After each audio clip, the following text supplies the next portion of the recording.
আসসালামু আলাইকুম ওরহমতুল্লাহি ওবরাকাতুহ।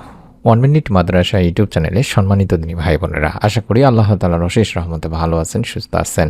আলহামদুলিল্লাহ। আজ অত্যন্ত গুরুত্বপূর্ণ ছোট্ট একটি ভিডিও নিয়ে হাজির হয়েছি, শেষ রাতে আমল নিয়ে। ফজরের সময় যখন আমরা ঘুম থেকে উঠবো, তার আধা ঘন্টা বা 1 ঘন্টা আগে ঘুম থেকে উঠে আমলটি করতে পারবেন, অথবা রাতে ঘুমাতে যাওয়ার আগেও আমলটি করে ঘুমাইতে পারবেন। যারা আর্থিক দুরবস্থার মধ্যে আছেন, ঋণের মধ্যে আছেন, রিজিকে বরকত নেই, তারা ভিডিওটি দেখুন। আল্লাহ তাআলা চাহে তো এই আমলের ওসিলায় আপনার চিন্তার বাহিরে, কল্পনার বাহিরে থেকে আপনাকে আল্লাহ তাআলা রিজিক প্রদান করবেন ইনশাআল্লাহ। তাই অনুরোধ করছি ভিডিওটি মনোযোগ দিয়ে সম্পূর্ণ আমলের নিয়তে দেখুন।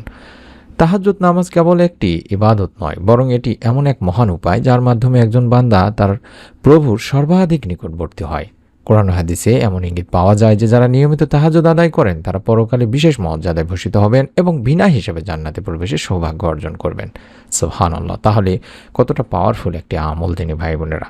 আল্লাহ তাআলা তার প্রিয় হাবিব নবী করিম সাল্লাল্লাহু আলাইহি ওয়াসাল্লামকে বিশেষভাবে এই তাহাজ্জুদের আদেশ দিয়েছেন। কোরআনেও ইরশাদ হয়েছে, হে চাদর আবৃত, রাতের কিছু অংশ বাদে দাঁড়িয়ে সালাত আদায় করো। সূরা মুজাম্মিলে আল্লাহ তাআলা নিজেই বলছেন। তাছাড়া আমরা জানি হযরত আবু হুরায়রা রাদিয়াল্লাহু তাআলা আনহু থেকে বর্ণনা করা হাদিসটিতে আল্লাহ রাসূল সাল্লাল্লাহু আলাইহি ওয়াসাল্লাম ইরশাদ করেন, ফরজ নামাজের পরে সর্বোত্তম নামাজ হলো তাহাজ্জুদের নামাজ, অর্থাৎ রাতের নামাজ। সহিহ মুসলিম শরীফ, তিরমিজি শরীফ, নাসাই শরীফের একটি হাদিস। আমরা বাংলাদেশে যারা বাস করি তারা এই রহমতের সময়টি বা তাহাজ্জুদের সময়টি রাত ৩টা থেকে ফজর আগ পর্যন্ত এই সময়টিকে ধরে নেব, কারণ এই সময়টিতে প্রকৃতি থাকে নীরব, পরিবার পরিজন থাকেন ঘুমিয়ে, জাগতিক কোনো কাজকর্মে তারা থাকে না। ফলে এই সময় আল্লাহর ধ্যান করা বা মোরাকাবা করা কিংবা নফল নামাজ আদায় করা, জিকির আজগার করা, দুরূদ পাঠ করা, তাসবিহ তাহলিল করা এটি অতি উত্তম একটি সময় হিসেবে বিবেচনা করা হয়। আর গভীর রাতের এই ইবাদতগুলো এতটাই মন দিয়ে করা যায় যে এতে সাধকেরা সাধনার সোপান অতিক্রমের উৎকৃষ্ট সুযোগ পান। তাই তো রাতের তৃতীয়াংশের ইবাদতের কথা কোরআন ও হাদিসের বিভিন্ন স্থানে নির্দেশিত হয়েছে। বলা হয়েছে যে সময় আল্লাহ তাআলা বান্দাটাকে অধিক পরিমাণে সাড়া দেন, তিনি বান্দাকে অনুপ্রাণিত করতে থাকেন, তাকে ডাকতে বলেন, তার ইবাদত করে তার নৈকট্য লাভের আহ্বান করেন।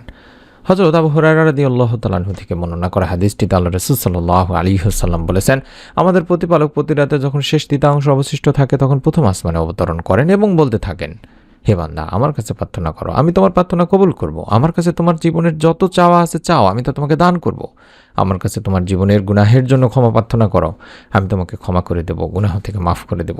এটি সহিহ মুসলিম শরীফ, বুখারী শরীফের সহিহ হাদিস দিনী ভাই বোনেরা। অর্থাৎ আমরা যদি আল্লাহ তাআলার কাছে আমাদের মনের আশা আকাঙ্ক্ষাগুলি সেই সময় বলতে পারি, রব্বুল আলামিন আমাদেরও মনের নেক আশা পূরণ করবেন, তার রহমতের আমলের বদৌলতে আমাদের ভাগ্যের দরজা খুলে দেবেন। তাই অনুরোধ করছি দিনী ভাই বোনেরা, যারা অভাবে আছেন, রিজিকে বরকত নেই, তারা এই সময়টিতে ঘুম থেকে উঠে আমলটি করার চেষ্টা করবেন।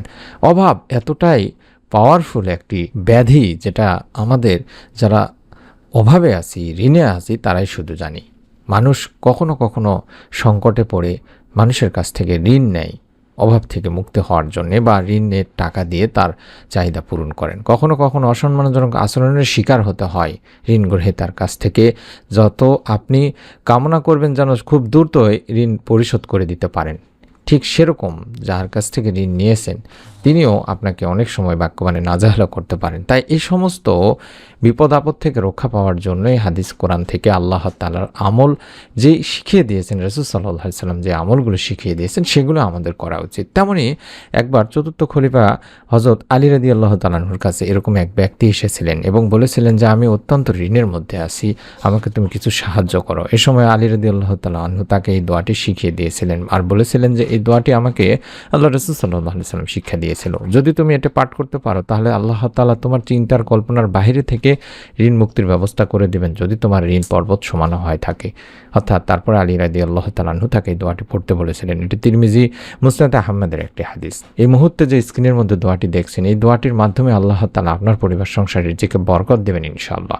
তাই এই ছোট্ট দোয়াটি আমরা কম করে হলেও রাত ৩টা থেকে ফজর আগ পর্যন্ত এই সময়টিতে ঘুম থেকে উঠে সুন্দর করে ওযু করে 2 রাকাত বা 4 রাকাত সালাত আদায় করে মাত্র একবার হলেও পাঠ করব, আল্লাহুম্মা ইকফিনি বিহালালিকা আন হারামিকা ওয়া আগনিনি বিফাদলিকা আম্মান সিওয়াক। দরুদ পাঠ করে দোয়াটি বেশি বেশি করে পড়বেন। চাইলে আল্লাহুম্মা সাল্লি আলা মুহাম্মাদ ওয়া আলা আলি মুহাম্মাদ, আল্লাহুম্মা সাল্লি আলা মুহাম্মাদ ওয়া আলা আলি মুহাম্মাদ, এই দরুদটিও পড়তে পারেন। তারপরে আল্লাহুম্মা ইকফিনি বিহালালিকা আন হারামিকা ওয়া আগনিনি বিফাদলিকা আম্মান সিওয়াক, এটি পাঠ করবেন। অর্থাৎ হে আল্লাহ, হারামের পরিবর্তে তোমার হালাল রুচি আমার জন্য যথেষ্ট করো। আর তোমাকে ছাড়া আমাকে কারোর মুখাপেক্ষী করো না, এবং সেই অনুগ্রহের দ্বারা তুমি আমাকে সচ্ছলতা দান করো। এবং প্রতিদিন 100 বার শুধুমাত্র আস্তাগফিরুল্লাহ পাঠ করবেন, কারণ ইস্তেগফারের মাধ্যমে আল্লাহ তাআলা বান্দার চিন্তা কল্পনার বাইরে থেকে রিজিক প্রদান করে থাকেন। তাই আমি অনুরোধ করব, আজকে নিয়ত করে আমলটি একবার হলেও করুন। নিজে আমল করে আপনার নিকট আত্মীয়স্বজনদের কাছেও ভিডিওটি শেয়ার করে দিন, এবং অবশ্যই নতুন আমলের ভিডিও পাওয়ার জন্য চ্যানেলটি সাবস্ক্রাইব করে রাখুন। সকলে ভালো থাকুন, সুস্থ থাকুন। আমরা মন থেকে দোয়া করি যারা আমলটি করবেন আল্লাহ তাআলা যেন আপনার পরিবার সংসারে আমলের ওসিলায় রিজিকে বরকত দান করেন। আমিন। আসসালামু আলাইকুম ওয়া রাহমাতুল্লাহ।